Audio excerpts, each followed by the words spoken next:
the eternal promise of the Guru. And in the Autobiography of a Yogi, Yogananda ji tells a story of that promise with his own Guru, Sri Yukteswar. And Sri Yukteswar says to him, "Now I can assume responsibility for your life. I will transfer the burden, Master, willingly. Gratefully, I accept your authority in every detail of my life. On one condition, yes, that you promise to reveal God to me."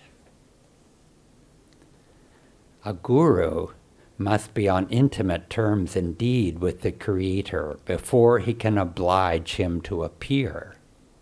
I sense Sri Yukteswar's divine unity and was determined as his disciple to press my advantage. Sri Yukteswar finally said, "You are of exacting disposition." Then his consent rang out with compassionate finality. "Let your wish be my wish." Lifelong shadow lifted from my heart.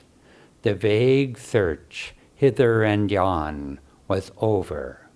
I had found eternal shelter in a true Guru.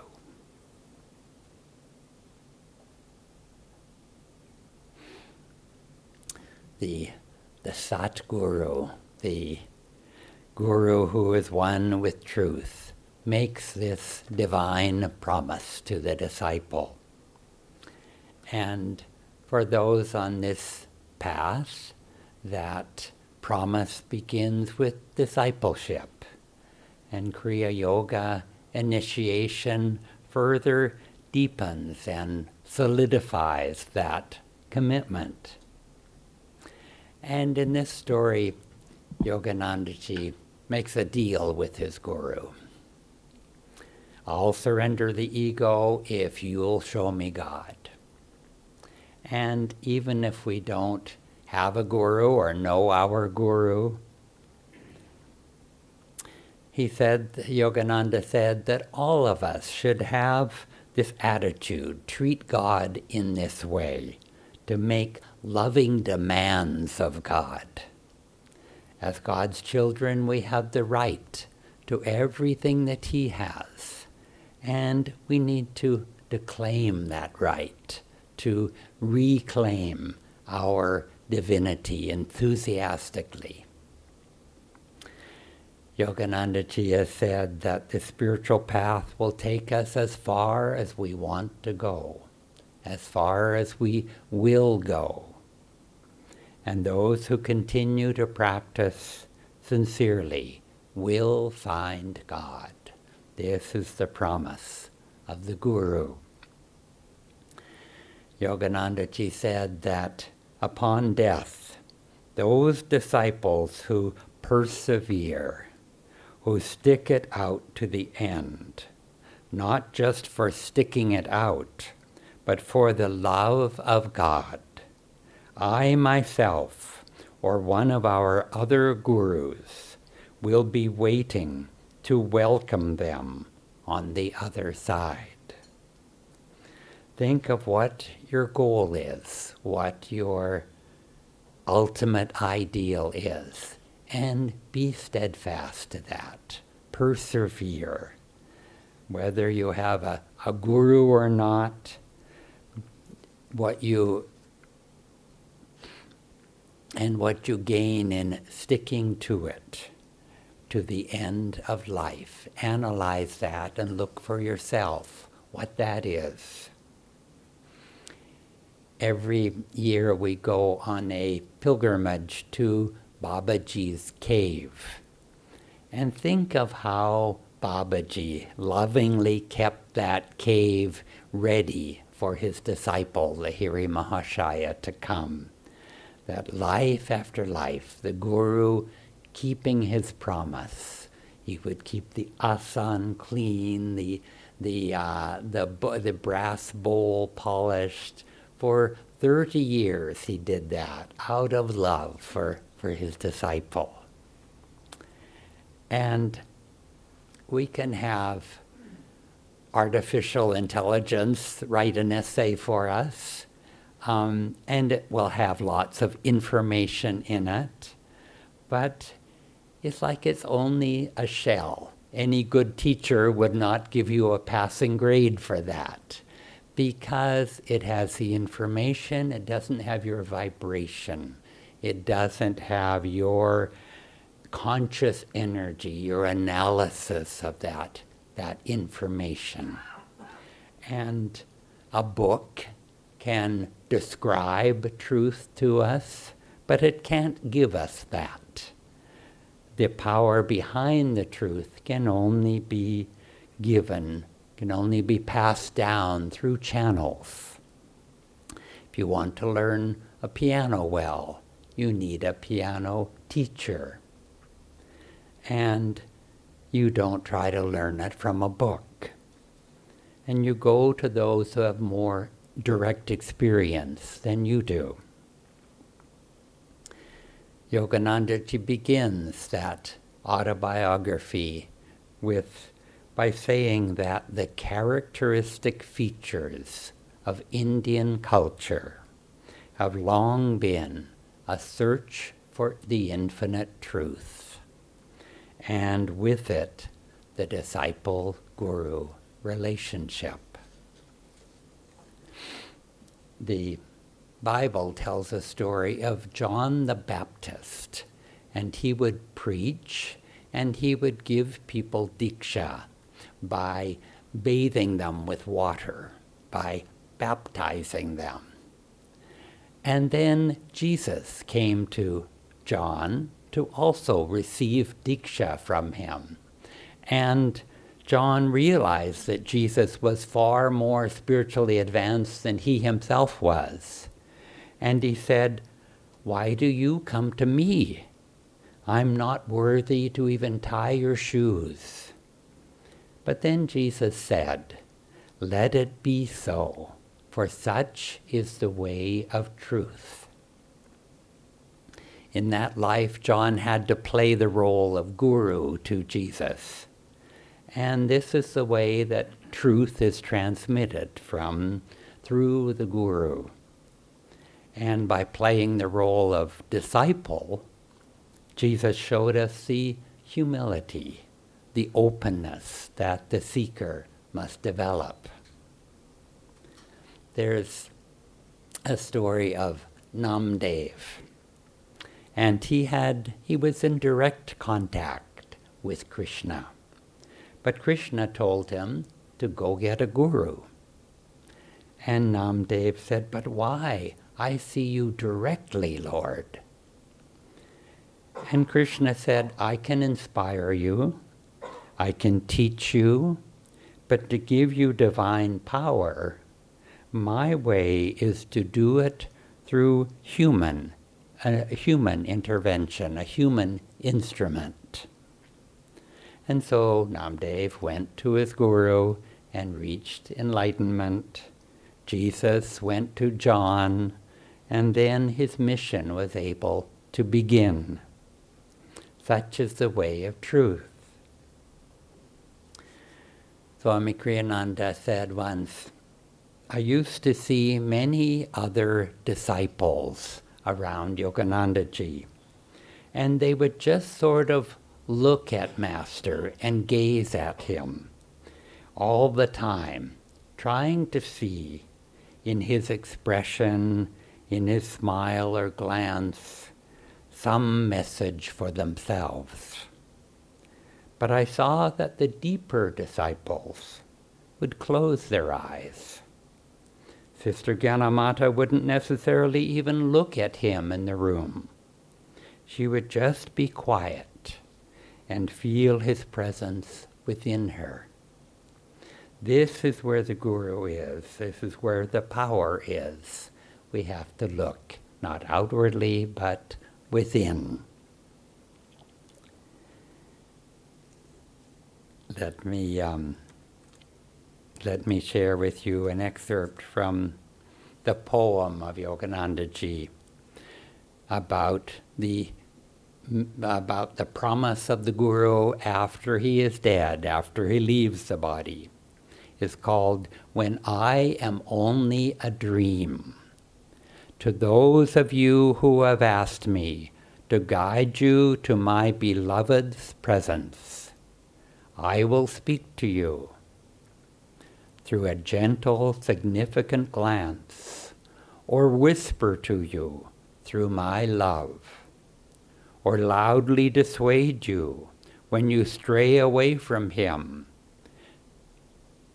And I will whisper to you through your conscience, and I will reason with you through your reason, and I will love through your love." The disciple is great if he uses what the Guru gives him. So aren't we blessed to be disciples of such a great line of avatars here? And what does it mean to be an avatar? That when you're already enlightened and have no compelling reason to reincarnate again, to incarnate again on this planet, that you come with this line of gurus with a great mission to transform the planet, as they have done. And that they usually incarnate again and again with significance of the age that they're born in. And the age that we're in now is the age of energy. And they have incarnated in this age to help us understand that all matter is energy, and also give us this sacred, powerful technique of Kriya Yoga, which is the greatest technique of self, capital S, self-transformation that Yogananda told us that has been given to mankind. And so the disciple is great if we use what the Guru gives. And another trait of an avatar is that they have great, great power to uplift as many souls on the planet who tune into their consciousness. They have the power to liberate those souls. And so when they give us a promise that be loyal to the end, to these teachings, to this path, to Kriya Yoga, to your Guru, and I, or one of the Gurus, will be there to usher you on, perhaps usher you on to your next phase of evolution, perhaps usher you into merging with God, depending on where we are on that evolutionary scale. But anyway, the promise is not given lightly, and it's a very significant promise that we should all take very, very seriously. And when a guru gives us an eternal promise, some of us may have to even think like what is eternity? I can barely get through my day. I mean, how can I rely on this promise that's giving me something I don't even understand? What is eternity? What is infinity? How does it have to do with my daily life? And that's why when we come onto the path, we start meditating. That is why when we're drawn to a path such as this, a true path, there are many, many true paths, but when our soul is ready to understand and perceive that there is something much, much bigger than my daily life, than this ego, than this body, I know I am more than this, but what do I do about it? What can I do about it? And so the Guru slowly draws us in, like a fisherman slowly, slowly drawing in the fish, just slowly within our lives, little hints, little whispers, little things like, here, turn your attention this way, go here, go there. And suddenly we find ourselves learning to meditate, coming to an ashram like this, but learning to meditate. And what happens when we start to meditate and become loyal to our meditation practice? we start to perceive ourselves as something more than just a body, than just a personality, than just an ego. And in that experience of ourselves, beyond our little brain, to a consciousness that's beyond our body, to this infinite peace that suddenly I feel descending upon me, then we have this experience that no, I'm peace. I'm not just this body. I'm not just these restless thoughts. I am infinite peace. Or I am divine light. Whether or not I'm seeing the spiritual eye, I have this faith within me growing that I am living in divine light, and that divine light permeates me within and without. And that I can feel the presence of divine love, the unconditional love of Divine Mother in my heart, of God in my heart. And when I can feel this, I have the faith that all the teachings of the gurus of all these millennium, especially in this culture, these teachings. But to know them mentally is not the same thing as experiencing them. Even to believe in them, yes, I believe that what they said was true. All these saints, all these sages, I believe it.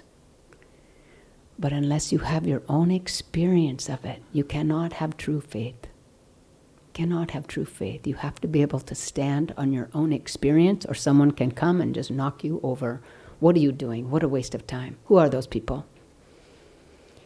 And so when we have that faith, that I believe that what these avatars have told me is the truth, they can only speak the truth, that they will bring me to God, then there is much to rejoice over. Much to rejoice over. And so if they can give us that promise, it's because they know who we are. They know that our true identity is souls. We are souls that come from God, that are created out of God's consciousness, that are already one with God. And we just don't know it. But they see us. That's their vision of us. How else could they make this promise if that wasn't already their understanding of our true reality? So what is our understanding of our true reality? What do we think? Who do we think we are? Are we identifying with this body, with this ego, with this very short lifetime? Are we really just looking at the shorter rhythms of life? Or can we look at the longer rhythms? No, I'm a soul on a journey, and I'm here to learn and grow on this journey. And how am I going to grow? How am I going to grow? Through the trials and tests of my life, by doing what the Guru tells me, which is to study, which is to do Kriya Yoga, which is to be in satsangs like this. Because when I am with like-minded souls that are seeking God, I rise. I come up. And what the Guru says is to attune yourself to me. I mean, basically, we attune ourselves to the consciousness of the Guru. How? He says, you can attune yourself to me by serving my work. Serving my work. How do I do that? Yes, there's so much to do here. Please come and serve here, give here, help us to share more and more. But I can serve in just being a channel of his vibration. When I meditate every day and I tune in to God, when I tune into Divine Mother, to these great, great enlightened masters with infinite eternal consciousness that I can tune into anytime, I can merge with that consciousness. If I tune into it and I feel it within me, I can merge with that. And I become what I merge with. I can become that. And that, in fact, is their job for us. God has assigned us to them to make us what they are. And that is the role of the Guru. And so, if we, as disciples, as good disciples, using what they have given us, lift our consciousness, try to merge with their vibration, become more and more channels of that vibration, then more and more they can make us who they are. And that's how the promise works. But it doesn't work if it's just one-sided, the guru making this promise, and we have no commitment even to ourselves. That's why Keshava, when he read that affirmation on perseverance, so many people, when they come onto the path, maybe come here for the first time, learn to meditate, learn Kriya Yoga for the first time, they're on fire for God. They're on fire for Kriya Yoga. Then maybe some time passes and they have not yet found enlightenment and they have not yet shed all of their bad qualities or their old habits. And suddenly their fire begins to dim and they're less enthusiastic about their practice, less enthusiastic about showing up for satsang. And slowly that vibration starts to dissipate and their old habits take over and another lifetime is gone. And I don't know how many of you, now that we're getting older, we're starting to see people, more and more people leave their bodies. And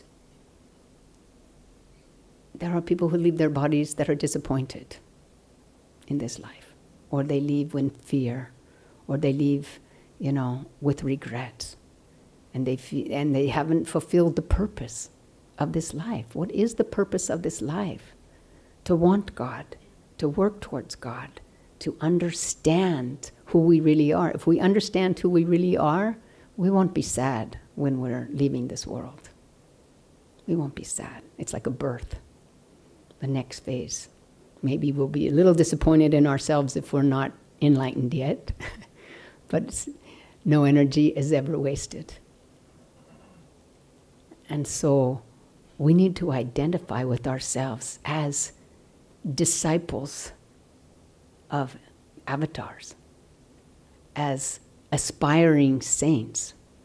I want to be a saint. I want to be an enlightened master. That's who I am. I'm not going to identify with my limitations. I'm not going to identify with my faults or my mistakes. And so if we identify with our goals, with our aspirations, we have to keep that goal in mind. Why am I here? Why am I here? Why was I born? Wave of the sea, dissolve in the sea. That's why I was born. And we have to do it with willingness, with joy. We have to be willing to change. Sister Gyanamata said, change no circumstance, change me. So everything that comes to you, we have to see it as a gift from God, as a gift from our Guru. This has come to me for a reason. Let me see it as the gift. What do I have to learn from it? This is the attitude of a disciple. And just live every day as a disciple. Keep that goal in mind. What is the goal? To remember who I really am. To persevere in the evolution of my soul, in the way that God has brought me, in the path that God has brought me. If we don't keep the goal in mind, then there's a quote that says, if you don't know where you're going, any path will do. Really, it doesn't matter. If we don't know where we're going, we'll just end up everywhere. Keep the goal in mind. Put it on your computer. Put it on your altar. Put it in, ingrain it in your brain. What am I doing here? And how am I going to get where I want to go? Which is one with God, which is one with love. Be a channel of that love. So keep that goal. Be loyal to the Guru so that they can fulfill their promise to us. If we're not loyal to the teachings, if we're not loyal to our Kriya practice, if we're not loyal to the Guru, how can they do what they promised us? And so, let me just say, folks, satsang is like the easiest way to rise. Environment is stronger than willpower. It's one of the most popular, well-known axioms of Yogananda ji. Environment is stronger than willpower. And what is the strongest influence in our environment? People. There's a quote that says, show me your friends and I'll show you your future. I mean, I'm the best example of satsang that I know, in terms of I was the most worldly, most selfish, most... Actually, I look back and I just don't even want to look back. And what happened? Discipleship, Kriya Yoga, satsang. To me, satsang was the easiest way. You get in an environment like this and you just want God. You go into all these other environments and like, what was I thinking? I just want to make money. I just want to protect my own. I just want to take care of myself. Because that's what most other people are thinking. But you get an environment like this and no, I'm keeping the goal there. So on this Guru Purnima, you make some kind of goal for yourself. You persevere in your longing for God, longing for that fulfillment of that promise that the Guru has given us. Yogananda Ji's first disciple in America, Dr. Lewis. Yogananda Ji said to Dr. Lewis when he was giving him discipleship, "Will you give me your unconditional love?" And Dr. Lewis said yes. Yogananda said, "Good, now I can take charge of your life." So that's what we want to do. We want to give the Guru our unconditional love and let him take charge of our lives and help him to fulfill his promise to us. Jai Guru.